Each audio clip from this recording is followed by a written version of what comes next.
Alright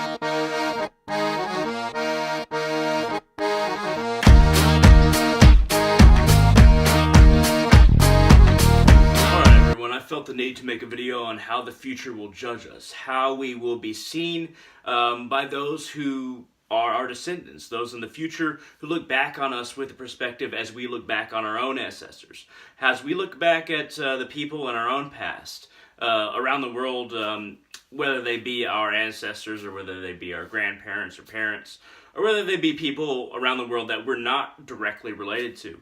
How will people in our future see us as we are now? And to answer that, we have to really look back at basically our own past. How do we view those who have come before us? Now, segregation wasn't that long ago, decades ago, not even a century ago, and segregation in the United States. And it seemed very normal at the time. Blacks and whites should be separated. That was the idea at the time. They shouldn't be in the same places because they aren't the same kind of people. Blacks are dangerous and they should be kept away from white women. And blacks have a different kind of culture, and the white culture doesn't mix with their culture. And they should be basically kept separate, and yeah, sure, they should be allowed to live, but they should be kept separate because they're not the same kind of people that we are, was the average white person's thinking. Even maybe my great-grandfather's thinking.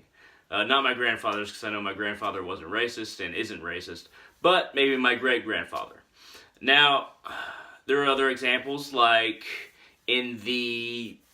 before the 1920s, during the 1920s and the 1930s, and only during the 1940s and 50s was the GI Bill introduced to actually help soldiers. But before that, soldiers that got injured and, wanted to find work when they came home just weren't helped. They simply weren't given any benefits.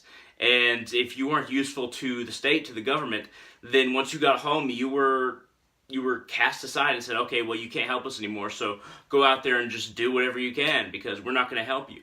And this is how it has been throughout human history, and this seems terrible to us now. Segregation seems terrible, and it is terrible. And this relinquishing of soldiers and just pushing them aside after you're done with them is terrible.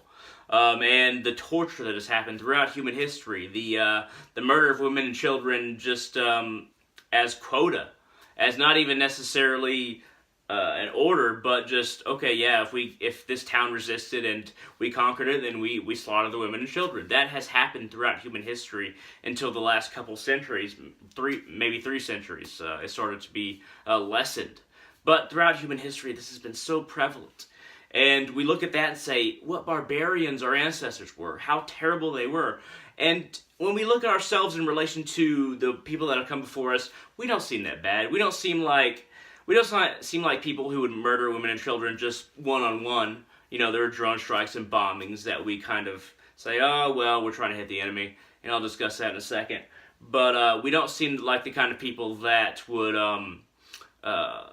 allow rape like Stalin did of his soldiers during 1945, during the end of World War II, when they conquered Berlin, just the mass allowance of rape. And that was decades ago. That wasn't a century ago. And we also like to think that, okay, us here are better than people over there, but our own ancestors have done terrible things. Especially the United States is like the biggest world superpower, you could say. I think it is. And we had slavery for a long time, longer than most nations in the world. So we aren't beyond the realm of judgment, and these effects continue on throughout the modern day. Even there's no effect that doesn't. I mean, there's no cause that doesn't have an effect that evolves. And if it's not dealt with, it'll continue to evolve and continue to grow or continue to be a problem until we address it, until we help people. But back to the idea that how will people in our future, whether they be our descendants or just people around the world that aren't related to us but just looking at us from the future, how will they look at what we're doing now?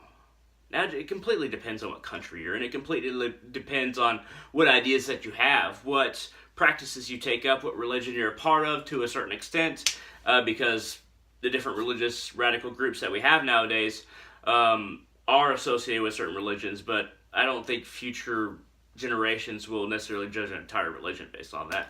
But that is a possibility, because these radical groups that are religious are associated with certain religions. But the main thing is, people in the future, I will believe, will look at countries like the United States and other first world countries dropping bombs in the Middle East on trying to hit terrorists, trying to hit combatants, trying to hit the Taliban, trying to hit ISIS, but killing innocent civilians like women and children.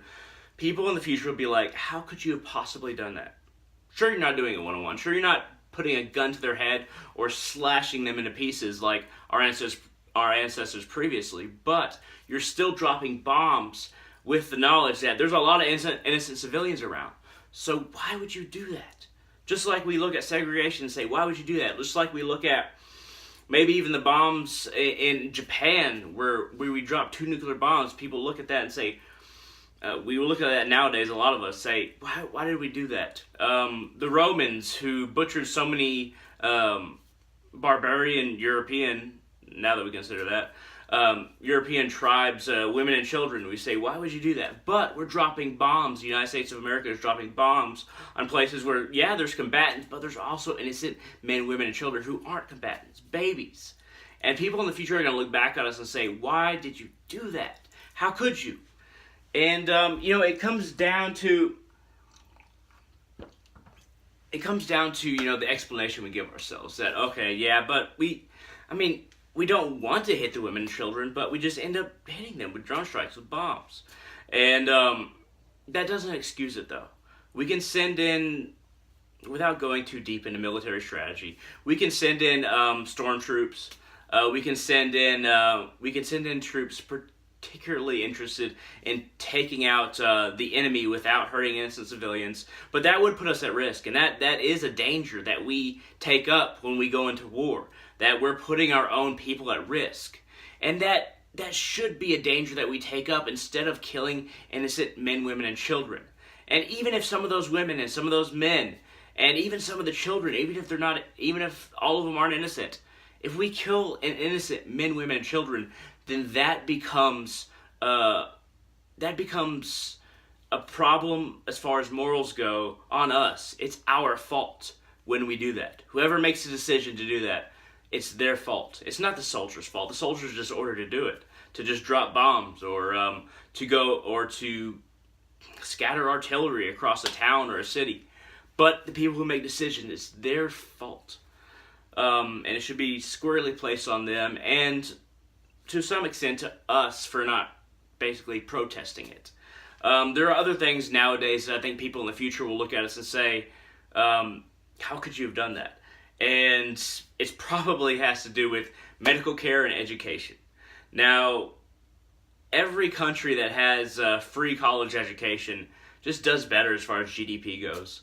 I mean, just look at the numbers. Yeah, I'm not going to give you the numbers, but look up all the numbers as far as GDP goes and see, okay, these countries that provide free college education, they have a much higher GDP. They're producing more, and they're happier, and their citizens have less poverty, less homelessness, less unemployment. And another aspect that is very similar to that, but not the same, is free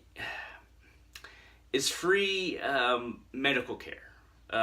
Now, medical care comes in many different varieties. It comes in, surgeries and ambulance services and medication, diagnosis, counseling, therapy, doctor visits. It comes in many different kinds of vet services. But I think that the countries, and this is based on research that I've done, but I'm not going to display it here just for sake of brevity, but the countries that provide free medical care in all of these different facets, psychological, even therapeutical, and of course the surgical, the ambulance services, the doctor's visits, the medication, all of these, and then regular hospital duties, all of these services that are provided to the citizens, in those countries, people do better. People are taken care of, and thus they not only produce more, they're happier. They become freer as per as per the help they receive. The more you help people in a compassionate way, not just necessarily giving handouts, and a lot of people would consider these things as handouts, but helping them in the ways that they need to grow, to become something more than they are. If you do that for an entire society, all of those people are going to become more than they are. And it's not just the fact that, okay, some people are lazy, some people just take the handouts and not do anything with it. But the majority of people, I truly believe, despite the dealing with higher taxes, which is not as big of a thing as people make it out to be, and the more regulations on corporations, which does not impede business as much as people make it out to be. Despite those things, when all the important necessities are provided for people, and they're encouraged to become more than they are, people become more. It's not about most people being lazy if they're just given everything. No, people become more when they're granted the things that they need. And when the future looks at us, it is incredibly likely that, this is just my opinion, but it's incredibly likely that they will see, why the hell did we not start this sooner? Why the hell did we not start standard college education as being free sooner? Why did we not start medical care as being free sooner? Why did we not start developing military tactics that don't kill innocent men, women, and children sooner? And maybe people in the future will look back and say, why did we believe certain superstitious religions or religious ideas? And, I believe in God, and I believe in the gods as different parts of the one God. I believe everything is a part of God. But that doesn't mean that I believe every single religious superstition or every single religion is has the perfect idea about the purpose of reality, the purpose of existence for human beings. That doesn't mean I believe that they all have the right idea or that all the superstitions are true. In fact, it's the opposite. There are some religions who need some internal reform. That doesn't mean they're wrong. They just need internal reform, which has to be done within that religion, which takes time. The evolution of religion takes quite a bit of time, and the reason for that is that there are a few people within a religion. If it's just left up to those people in a religion to reform, it takes a long time for them to actually carry out those reforms. But I believe it's happening. I believe it's happening over time. I've seen it in Christianity, Islam, to a certain extent in Judaism, definitely Hinduism, because Hinduism is always evolving because there's not a set doctrine. Buddhism for sure with its encounters with quantum physics and physics. But of course, people in the future are going to look at religious ideas and superstitions in religions as being, okay, why did you really believe that? And I believe eventually science will explain the different dimensions and explain the gods, basically, how these certain stations within metaphysics are occupied by certain frequencies of energy, I guess you could say. And that these frequencies actually produce a certain output to create existence. But anyway, without going too far into that, my scientific theories about the gods and God and different dimensions, I'd like to say that people in the future will look at us differently. They will judge us for what we believe now, just like we judge those in our past and what they believe. But that is the reason that right now we have to make as many advances as possible, as many progressions towards a more compassionate, loving, happier, more productive, more free humanity right now, so that when it reaches the point in the future which is always coming and always happening, that we progress more quickly. That what we do now impacts what will happen in the direct future and definitely in the far future. Those snowballs become giant, well, I don't want to say boulders of snow, but it makes sense if you think about a boulder and it's made of snow. I don't know the term for it, but it's probably the stupidest sounding part of this video. But a snowball becomes a boulder of snow, and then it gets bigger and bigger and bigger and bigger. And by the time that it's far in the future, it becomes a big consequence of everything we do now. So we have to do as much as we can now to impact the future in a positive way, especially when it comes to climate change, because we're very quickly killing our Earth and the time that we have here.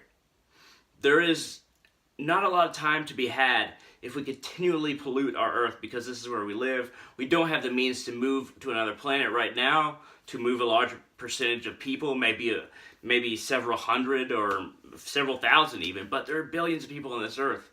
And we don't have the means to move. At the very least, take care of the Earth, because we live here, and this is all we got right now. So that's a whole nother topic. But hey, thank you very much for watching. This has been a video about how people in the future will judge us. And these have been my ideas on how they'll judge us. But thank you very much for watching. If you like this video at all, a thumbs up down there. And if you want to shoot a comment, a question, or you like this or you dislike this, feel free to shoot it down in the comment section below. I respond to most comments. So, hey, y'all have a great day and do your best.